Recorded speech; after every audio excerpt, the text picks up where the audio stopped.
थोड़ी सी ठंडी शुरुआत के इंडिकेशंस आते हुए प्लीज एशिया दिखाइएगा, हमारे एशियन पियर्स। वैसे हम पिछले कुछ दिनों से एशियन पियर्स को आउट परफॉर्म कर रहे हैं। भाई कल भी एशिया दबाव में था, कल सुबह भी वो चर्चा हो रही थी, गिफ्ट निफ्टी फ्लैट था, हमने रिकॉर्ड हाई जड़े फ्लैटिश लाइन पे क्लोज हुए जब एशिया कमजोर था।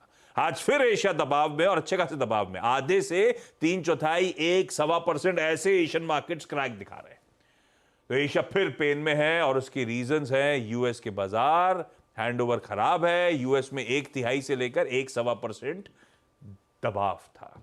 और आज सुबह के फ्यूचर्स वो प्री मार्केट भाव दिखा देता हूं, बहुत मिले जुले, कोई एसएनपी और नैस्डैक प्रेशर में है, डाउ सदा हुआ नजर आएगा, ओल्ड इकोनॉमी ठीक है, एनवीडिया के नंबर्स हो या न्यू एज का तड़का हो, जो भी हो, ये एसएनपी और नैस्डैक जहां पे तड़का ज्यादा आता है वो पॉकेट्स इस समय अंडर परफॉर्म कर रहे हैं। ऐसे में पहले वो एनवीडिया के इतनी माहौल बना दिया था अपन ने नतीजों कल सुबह, तो समझ लीजिए नंबर्स हैं कैसे और उसके अलावा हमारे लिए संकेत कैसे। Neeraj ji good morning. Good morning यार, फाइनली नंबर आ गए। तो मैंने आपसे कल चीज़ कही थी कि आप जब शेयर की सवारी करते हैं तो ना तो आप उतर सकते हैं ना ही स्पीड कम कर सकते हैं। तो एनवीडिया उतरा तो नहीं है, स्पीड हल्की सी कम हुई है। और नतीजे कैसे रहे? नतीजे बहुत बढ़िया है, 122% रेवेन्यू ग्रोथ है, डबल से ज़्यादा। तो फिर स्टॉक 1-2 टका गिरा शायद कल ना, 7% आफ्टर आवर्स में 7% नीचे। 1-2 कंटिन्यूस सेशन में था और आफ्टर आवर्स में, इसीलिए नैस्डैक और एसएनपी फिर दबाव दिखा रहे हैं। एग्जैक्टली 3% तो वो कल ही गिर गया था। 7% गिर चुका है, 8% तक करीब। दरअसल इसका रेवेन्यूज अच्छा है, 122% की ग्रोथ है। एस्टिमेट को भी बीट किया है। आप देखिए आप कि जो अनुमान था उससे 4.5% ज़्यादा रेवेन्यू दिया है। डेटा सेंटर का रेवेन्यू उससे 5% ज़्यादा दिया है, मतलब एब्सोल्यूट टर्म में 150%, एक्सपेक्टेशन अभी 5% बेटर। फिर क्यों नाराज़ हैं? 2 रीजन से। पहला रीज़न ये है कि जो गाइडेंस इन्होंने दी है थर्ड क्वार्टर की, तो अभी रेवेन्यू आया था $30 बिलियन का, अब इन्होंने रेवेन्यू गाइडेंस दिया है $32.5 बिलियन, यानी एक्सपेक्टेशंस जो थी वो 31.9 बिलियन से लेकर के 37.5 बिलियन तक की, कि ऐसे गाइडेंस आने चाहिए। तो इन्होंने बिल्कुल लोअर साइड ऑफ गाइडेंस पे दिया है, इसलिए मार्केट को पसंद नहीं आया।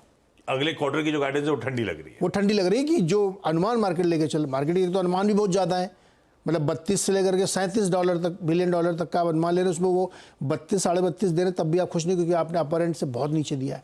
पहला मिस ये है कि इन्होंने गाइडेंस बाजार के अनुमान के मुताबिक नहीं दिया है। दूसरा मिस ये है कि इनकी जो क्वार्टरली रेवेन्यूज बढ़ रहे हैं ना, उसका रन रेट धीरे धीरे ठंडा बढ़ रहा है पिछले 3-4 क्वार्टर से। और तीसरा मिस ये है कि इनके जो ग्रॉस मार्जिन्स हैं, ब्लैकवेल नाम के एक चिप जो बनाते हैं सबसे ज़्यादा, उसमें कम हो रहे हैं। तो इन्वेस्टर्स को ये चिंता कि आगे जाते हुए ठंडा पड़ेगा। चौथी चिंता कि जो मेटा ने और बड़े बड़े जो एआई इंफ्रास्ट्रक्चर पे जिन्होंने बहुत खर्चा किया था, और उन्होंने अपनी कमेंट्री में कहा था कि अब मेरे को नहीं लगता कि जितना हमने खर्चा कर दिया इतना रिटर्न बनेगा, वो कंसर्न इनके ऊपर भी आ रहा है, क्योंकि इन्हीं से ले के वो चिप यूज़ करते हैं। इनका एआई चिप एक्सेलरेटर है, तो उनको लगता है कि जितना उन्होंने खर्चा कर दिया अब नहीं करेंगे, तो ये भी कंसर्न है। तो नतीजे बहुत अच्छे हैं, अनुमान से बेहतर हैं, अनुमान से बेहतर गाइडेंस भी दिया है, लेकिन अनुमान कहीं कुछ बहुत ही ज़्यादा है, उसके हिसाब नहीं है, इसलिए एनवीडिया के नतीजों पर रिएक्शन नीचे है, 8% स्टॉक गिर गया है, तो इसलिए मार्केट भी गिर गया है। अब चूंकि रिजल्ट के मार्केट के बाद आया है, इसलिए इंडाइसेस पे आपको उस तरह की वीकनेस नहीं दिख रही, फिर भी लोग बेच के गए हैं। तीनों इंडाइसेस नीचे हैं और जो बाकी मैग्निफिसेंट 7 है वो सब गिरे हुए हैं। और हिंडनबर्ग की वजह से तो सुपर कंप्यूटर कल और ज़्यादा गिर गया, कल उसकी तगड़ी पिटाई हो गई। लेकिन इतना ही नहीं, एक चीज़ और, हिंडनबर्ग जिसने रिपोर्ट निकाली थी, हाँ सुपर कंप्यूटर में एक रिपोर्ट निकाली, हम शॉर्ट करके गए तो वो लोगों ने फिर उसको और बेचा। तो ये तो एनवीडिया की वजह से पूरा रिजल्ट हुआ। क्रूड गोल्ड इन सब में कुछ ना कुछ खास हुआ ना, कोई किसी ने बहुत ज़्यादा ध्यान दिया। लेकिन एक चीज़ आपको और ध्यान देनी चाहिए, अब इस हफ्ते 2 नंबर है, पीसी का नंबर भी है, जीडीपी का नंबर भी है। पीसी का नंबर आएगा फ्राइडे को, आज जीडीपी का नंबर आ जाएगा, एस्टिमेट इनका सेकेंड। चिंता की बात ये होनी चाहिए कि बर्कशायर हैथवे ने बैंक ऑफ अमेरिका में बिकवाली की है।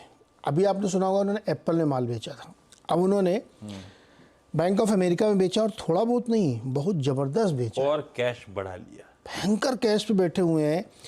टोटल इन्होंने $5.5 बिलियन के शेयर बेच डाले, और ये सब जुलाई से अगस्त के बीच में किया। और लास्ट 23 से 27 अगस्त के बीच में इन्होंने 24.7 मिलियन शेयर बेचे बैंक ऑफ अमेरिका के। ये बड़ी बिकवाली भी चिंता है। अभी तक टेक बेच रहे थे, अब बैंक भी बेच रहे हैं, तो ये एक कंसर्न होना चाहिए।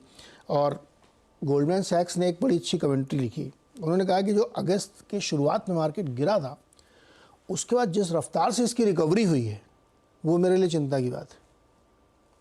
तो ये आज का सेटअप जो है ना, तीनों खबरों के हिसाब से बहुत अच्छा नहीं। इस बीच बर्कशायर हैथवे पहली ऐसी कंपनी बन गई है $1 ट्रिलियन की जो नॉन टेक कंपनी है।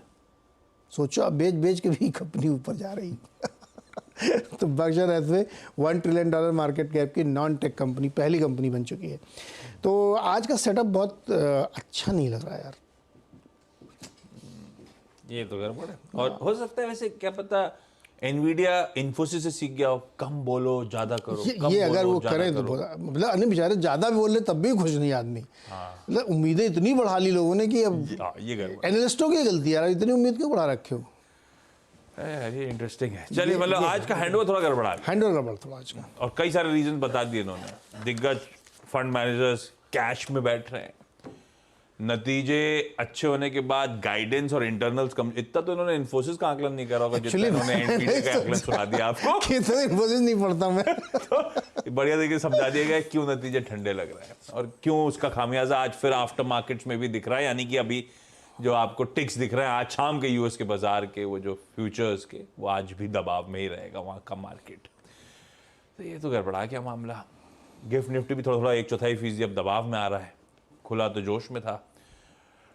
ऐसे में वीरू के पास चला जाए और समझा जाए